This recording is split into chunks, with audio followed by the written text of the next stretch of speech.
मैं GST practitioner Renu Sharma आपका स्वागत करती हूँ अपने यूट्यूब चैनल पे जीनियस टैक्स सॉल्यूशन में। फ्रेंड्स, आज हम इस वीडियो में डिस्कस करने वाले हैं जो नया फॉर्म हमारा जीएसटी पोर्टल पर आया है SPL02। किसे फाइल करना है, कौन से ऐसे टैक्स पेयर हैं जिन्हें इंटरेस्ट और पेनल्टी का वेवर दिया जाएगा, कब तक पेमेंट हमें करनी है, डिटेल में इस वीडियो में डिस्कस करने वाले हैं। Friends, 53rd GST council meeting हुई थी फ्रेंड्स हमारी, जिसमें बात की गई थी जिन भी टैक्स पेयर के पास नोटिस सर्व किए गए हैं सेक्शन 73 में फॉर द फाइनेंशियल ईयर 2017-18, 18-19 और 19-20 के लिए उनको इंटरेस्ट और पेनल्टी का वेवर दिया जाएगा अगर जो उनके पास डिमांड रेज की गई है वो पेमेंट उसी कर देते हैं 31 मार्च 2025 तक, तो उनको इंटरेस्ट और पेनल्टी का वेवर दिया जाएगा। फ्रेंड्स, हमारे पास नोटिफिकेशन आई थी, नोटिफिकेशन नंबर 20। नोटिफिकेशन नंबर 20 हमारे पास आई थी 8 अक्टूबर को, जिसमें कहा गया था कि 1 नवंबर से आप इसको कर सकते हैं, 1 नवंबर से। लेकिन इसके लिए अभी भी कोई फॉर्म नहीं आया था। अब हमारे पास न्यू फॉर्म इंसर्ट करे गए हैं SPL01 और SPL02। SPL02 हमारा इनेबल कर दिया गया है, लेकिन SPL01 अभी शॉर्टली अवेलेबल कराया जाएगा, अभी अवेलेबल नहीं है जीएसटी पोर्टल पर। अब देखते हैं फ्रेंड्स, SPL01 फॉर्म किसे फाइल करना है, कौन से टैक्स पेयर को SPL01 है और SPL02 है।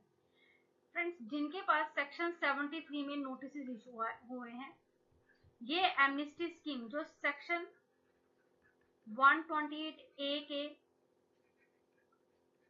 सबसेक्शन 1 क्लॉज B, C और A में फॉल करते हैं, उन्हीं के लिए हमारा ये लाया गया है। अगर आप सोचें आपके पास सेक्शन 62 में कोई नोटिस आया है, 74 में नोटिस आया है या अदर किसी सेक्शन में आपके पास नोटिस आया है, तब भी क्या आपको इस स्कीम का बेनिफिट मिलेगा? Answer is no. तब आपको कोई भी इसका बेनिफिट नहीं मिलेगा। अगर आपके पास नोटिस सर्व किया गया है ओनली इन सेक्शन 73, तभी आपको इस एमनेस्टी स्कीम का बेनिफिट मिलेगा। अब देखते हैं फ्रेंड्स, जो हमारा सेक्शन है 73 के जो नोटिस सर्व किए गए हैं जिन भी टैक्स पेयर के पास फॉर द फाइनेंशियल ईयर 2017-18, 18-19 और 19-20 को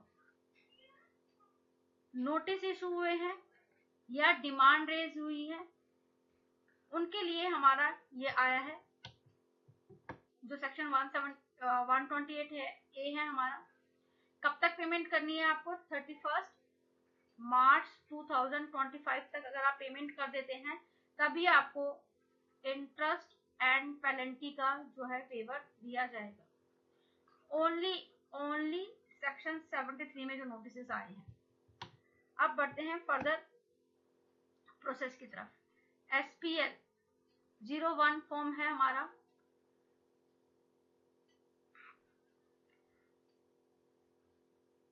ये किसे फाइल करना है?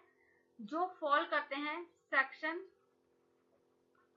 128A के सबसेक्शन 1 के क्लॉज A में। जिन टैक्स पेयर के पास नोटिस आए हैं, फिर से बता रही हूँ, नोटिस आए हैं सेक्शन 73 में, कौन से ईयर के? फाइनेंशियल ईयर 17-18, 18-19 और 19-20 के। जिनके पास केवल नोटिस आए हैं, कोई डिमांड रेज नहीं की है, ओनली नोटिस आए, किसमें? DRC 01 के फॉर्म में एज पर रूल 142। वो फॉल करते हैं सेक्शन 128A के सबसेक्शन 1 के क्लॉज A में। उनको फॉर्म फिल करना है SPL01, जो कि अभी पोर्टल पर एक्टिव नहीं हुआ। अब जो हमारा फॉर्म एक्टिव कराया गया है जीएसटी पोर्टल पर,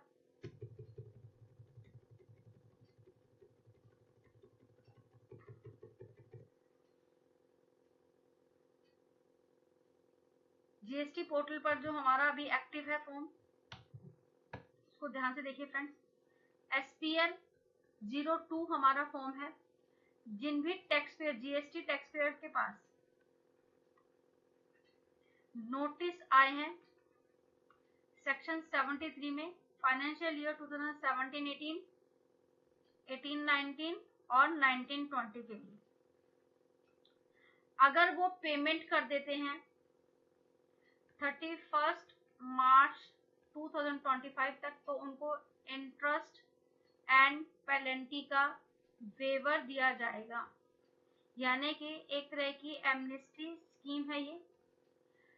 अब कौन से टैक्स पेयर हैं जो फॉल करेंगे इसमें? 128A के सबसेक्शन 1 के बी और सी में जिन टैक्स पेयर के पास DRC 07 का नोटिस आया है, सेक्शन 128A की क्लॉज बी में वो टैक्स पेयर फॉल करेंगे जिनके पास नोटिस आया है और वो फर्दर अपील में गए हुए हैं,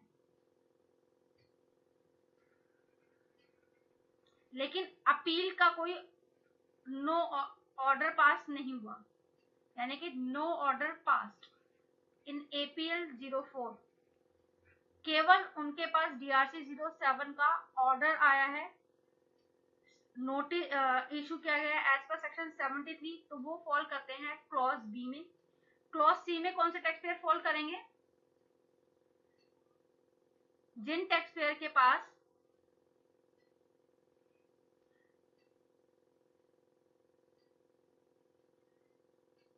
एज पर सेक्शन 107 और 108 में अपील का ऑर्डर आ गया है, जो उन्होंने अपील फाइल करी उसका ऑर्डर आ गया है, लेकिन वो किसका ऑर्डर नहीं आया है? एज पर सेक्शन 113, यानी कि वो फर्दर अपीलेट ट्रिब्यूनल में नहीं गए हैं, उसको ऑर्डर नहीं आया है। केवल उनके पास अपील जो उन्होंने फाइल की थी एज पर सेक्शन 107 जो हम अपीलेट अथॉरिटी में करते हैं, और उनके पास APL 04 में जो ऑर्डर पास किया है उनके लिए क्लॉज सी फॉल करेगा। आई होप यहाँ तक क्लियर होगा। तो उनके लिए क्लॉज सी है, उन टैक्स पेयर को भी रिलैक्सेशन दिया जाएगा, इंटरेस्ट और पेनल्टी का वेवर दिया जाएगा। आई होप आपको सेक्शन 128 के सबसेक्शन 1 का A, B और C तीनों ही क्लॉज आपको समझ में आए होंगे। कोई डाउट है आप कमेंट सेक्शन में पूछ सकते हैं। अब बढ़ते हैं फर्दर प्रोसेस की तरफ, किस तरीके से आपको SPL 02 फॉर्म फाइल करना है। फ्रेंड्स, अगर हमें पता है सेक्शन 128 का कौन सा क्लॉज क्या कहता है, तो हमारे लिए इजी रह जाता है कि हमें कौन सा फॉर्म फिल करना है, क्योंकि दो फॉर्म हमारे पास आए हैं, SPL 01 और SPL 02। इसके लिए सबसे पहले आपको पोर्टल पर लॉगिन करना है, सर्विसेज में जाना है, यूजर सर्विसेज में जाएंगे और एप्लीकेशन में जाएंगे। तो यहाँ पर आपको आई होप स्क्रीन दिख रही होगी। अब जैसे ही आप माई एप्लीकेशन में जाएंगे तो आपको चूज करना है application for waiver scheme under section 128A। यहाँ पर आपको न्यू एप्लीकेशन लगानी है। देखिए यहाँ पर लिखा हुआ है SPL 01 फॉर्म जो है application for waiver of interest और पेनल्टी और बोथ अंडर सेक्शन 128 का subsection 1 clause A in case of notice और स्टेटमेंट। मैंने आपको बहुत ही क्लियरली समझाना की कोशिश किया है, आपको समझ में आया होगा। सेक्शन 128A के सबसेक्शन 1 के क्लोज A में कौन से टैक्स पेयर फॉल करेंगे। ये फॉर्म अभी अवेलेबल नहीं कराया गया, शॉर्टली अवेलेबल कराया जाएगा। SPL 02 किसके लिए है? Application for waiver of interest और पेनल्टी और बोथ अंडर सेक्शन 128A 1 का क्लॉज B और clause C in case of demand order. तो ये आपको यहाँ पर चूज करने हैं। नेक्स्ट पे आपको देखिए यहाँ पर आपको दोनों फॉर्म मिल जाएंगे। यहाँ पर आपको SPL 02 चूज करना है क्योंकि यही अभी एक्टिव हुआ है GST पोर्टल पर। यहाँ पे उसके बाद आपसे कुछ क्वेश्चनर पूछे जाएंगे, डैशबोर्ड आपके पास अवेलेबल कराया जाएगा। सबसे पहला क्वेश्चन आया है whether the demand order is issued through the GST portal. कई बार क्या होता है, टैक्स पेयर के पास जो ऑर्डर पास किए जाते हैं वो ऑनलाइन और ऑफलाइन दोनों ही मोड पे होते हैं। सम केसेस में ऑफलाइन भी हो सकता है। अगर आपके पास ऑनलाइन आया है तो आपको यहाँ पर यस करना है, अदरवाइज नो करना है।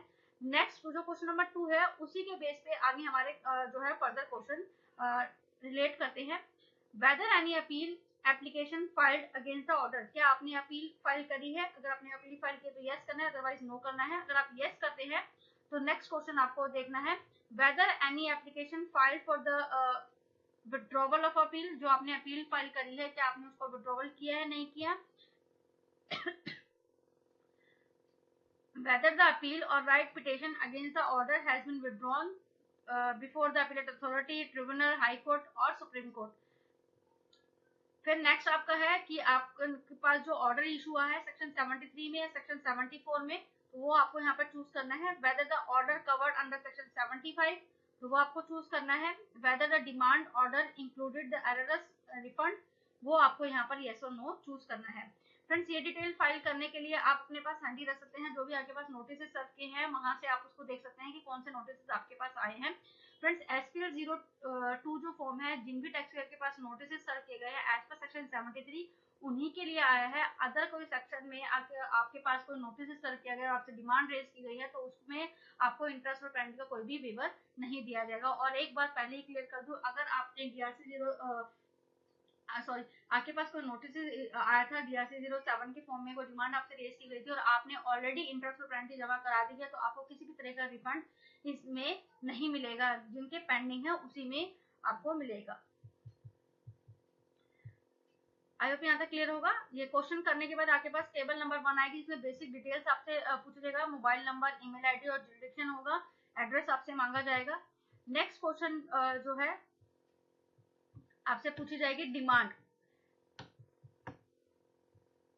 देखिए, demand details of demand order, क्या क्या आपसे डिटेल मांगी गई है। अगर आपके पास ऑनलाइन आया है तो डिटेल सारी ऑटो पॉपुलेट होकर आएंगी, और जो हमने क्वेश्चन आगे फिल करे ऊपर उन्हीं के बेसिस पे ये क्वेश्चन हैं। नेट का कोई इशू है, नेट का कोई इशू है।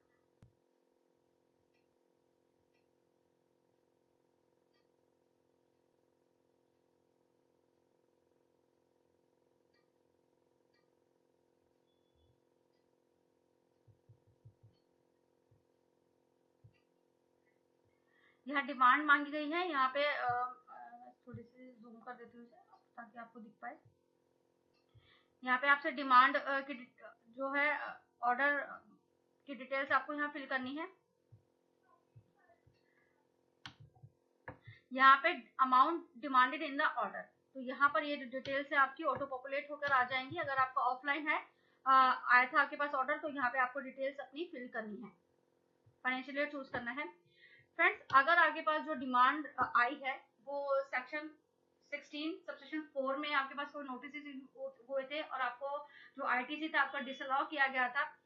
फ्रेंड्स, सबसेक्शन 16 में सबसेक्शन 5 और 6 को नया इंसर्ट किया गया था, जिसमें टाइम लिमिट प्रिस्क्राइब की गई थी कि आप अपना जो है डिटेल ITC ले पाएंगे अगर आपने 30 नवंबर तक आपकी उसकी पेमेंट हो गई है। तो सेक्शन 16 सेक्शन 5 क्या कहता है, 6 क्या कहता है, डिटेल वीडियो ऑलरेडी मैं बना चुकी हूँ, वहां से आप इसको कर सकते हैं।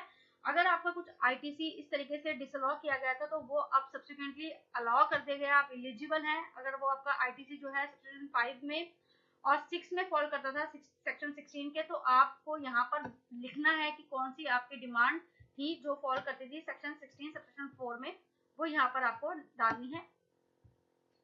नेक्स्ट जो मोस्ट इंपॉर्टेंट है friends, amount paid through payment facility against demand order.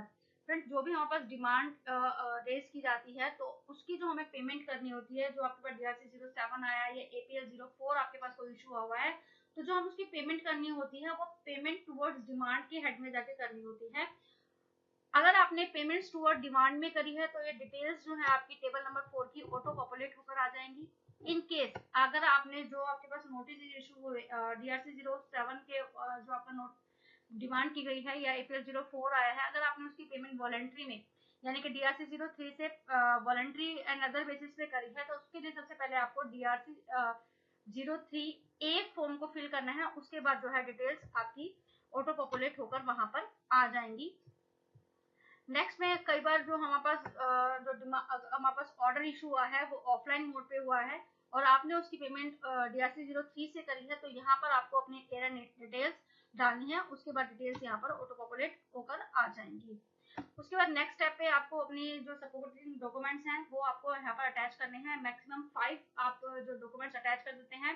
एक फाइल का जो साइज है वो 5 MB से ज्यादा नहीं होगा। फिर उसके बाद आपको फर्दर डिक्लाइन करना है और करना है, और उसके बाद EBC से आप इसको सबमिट कर सकते हैं। इस तरीके से आप अपना सिंपली SPL02 फॉर्म को फिल कर सकते हैं। आई होप फ्रेंड्स ये SPL02 फॉर्म किस तरीके से फाइल करना है, क्या क्या डॉक्यूमेंट्स यहाँ पर आपको डिटेल्स टेबल में भरनी है, वो हमने आपको समझाया। फिर भी कोई डाउट है तो कमेंट सेक्शन में जरूर पूछेगा फ्रेंड्स। अगर आपको हमारी वीडियो अच्छी लगती है, वीडियो कंटेंट अच्छा लगता है, तो प्लीज वीडियो को लाइक कीजिएगा, शेयर कीजिएगा और मेरे चैनल को सब्सक्राइब कीजिएगा, जो कि बिल्कुल फ्री है। Thank you for watching.